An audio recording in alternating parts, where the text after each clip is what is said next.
What's the competition like F class, between F class and bench rest? you know what?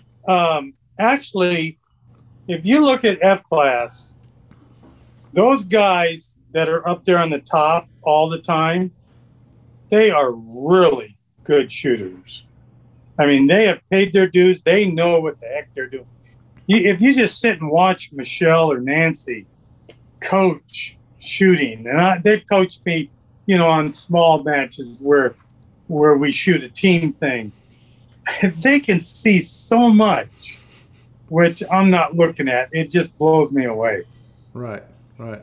Um, they are there are a lot of really good F class shooters. It's a tough group. It really is.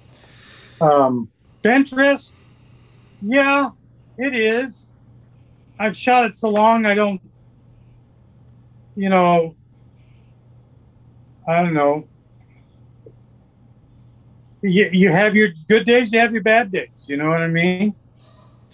Right. I think F class is possibly the same in the sense that those guys, like you said, they pay their dues, right? Yeah. I can walk up to the line, and I'm sure some can better than me. I know they can. And you can pretty much look at the wind, and I don't read wind in miles per hour or any of that. I look at the wind and look at the flags, and I go, that's 3 rings or that's 4 rings. You know what I mean? That's how I see. That's the And way I yeah. I yeah, don't know minutes. I don't know none of that stuff. I'm a right. bench shooter. I read in rings, right? Yeah. And just like anything, people forget that it's a game. It's a strategy game, and you have to approach different winds, different ranges, different everything, uh, Yep. with different approaches. And I think the guys that are consistently at the top, they just have more ammunition in their belt in a sense of knowledge ammunition, right? They practice a lot.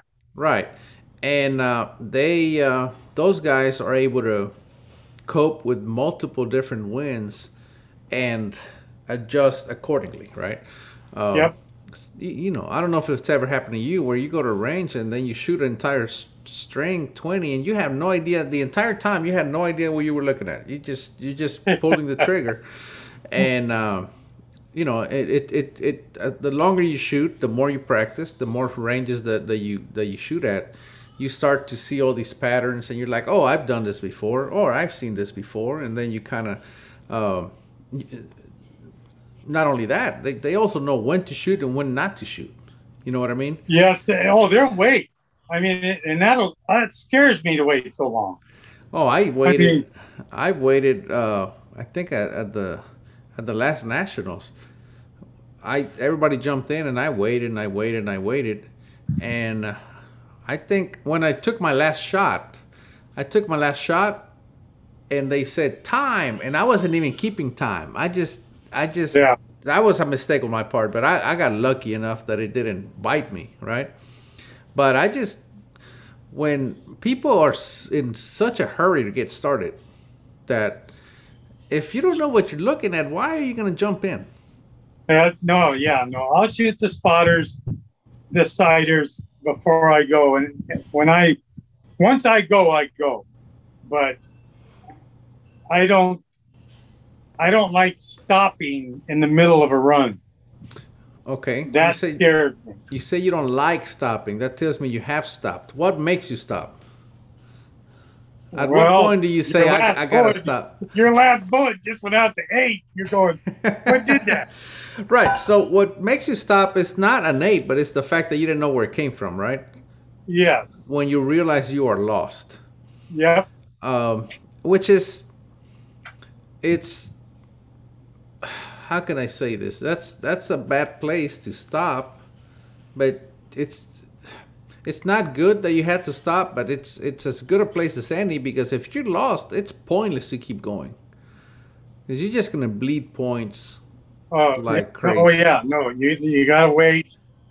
You gotta know something before you go your next one. Right. Um, so burger bullets. That's your, same here. I mean, burger bullets. Powder. I've done a lot of. I've developed I developed one powder with hydrogen Mm-hmm. that was XBR Mm-hmm. 8208, Okay. and then military took that project, and then I did powders with Western. I did LT32, and it was called Lose T32, but we called it LT32 and LT30. I worked with General Dynamics a lot, quite a few years, getting that going. And then we were going to do a Varget, and then that's when everything crashed before, because Varget's one of the #1 sellers, and Western had a good powder that was really close to a Varget. Mm-hmm. And now Hydrogen bought out Western, so Yeah, that's that. They started getting the market. Yeah. I shoot a lot of Vitavori because they sponsor me too, Right. and they're good powders. I mean, for a long time, they kept trying to get me to shoot Vitavori at Ventress. I didn't find one to perform right. Mm-hmm. Then they finally hit the dot, and I've been shooting it since. Wait. They hit the dot with what? They made it to what I like. Ah, is that the My N133? specification. Is that the N133? Yeah. Okay.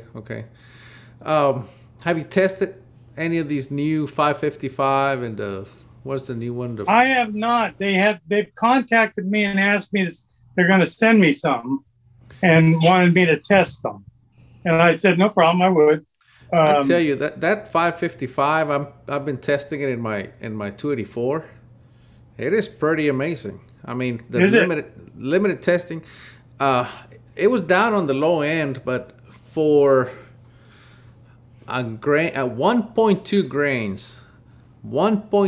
grains, it only increased about 10 feet per second down on when I found that node. And then it started going up the ladder, and then I found another really flat spot, and it did best with the 210s than the BR2s, but it's I think it's going to be a great powder for the 284. I mean, you shoot the straight 284?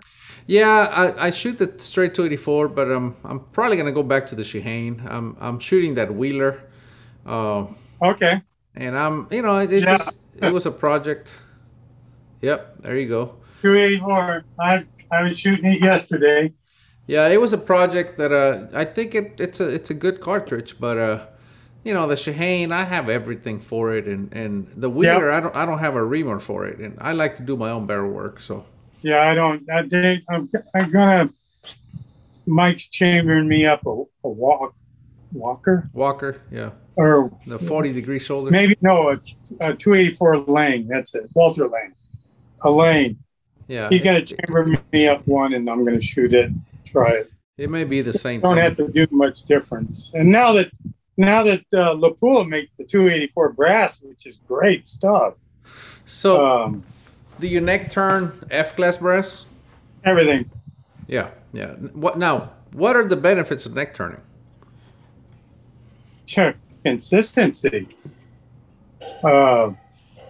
Release. I mean, that's where the new amp press. Annealing made perfect press. That shows the big difference. Yeah. That shows you right there. I got me one of them. It's amazing. It is. Oh, boy, you'll find what you're doing wrong. I did immediately. Yeah. So neck turning. I mean, I do too. What about lubing the inside of the necks? That's always a controversial topic. Only thing I don't do it on bench rest. Okay. I found, because of that, I found that I've just wire brushed the inside of the neck. It gives me the most consistent there is. But anything I preload, I use a bore swab,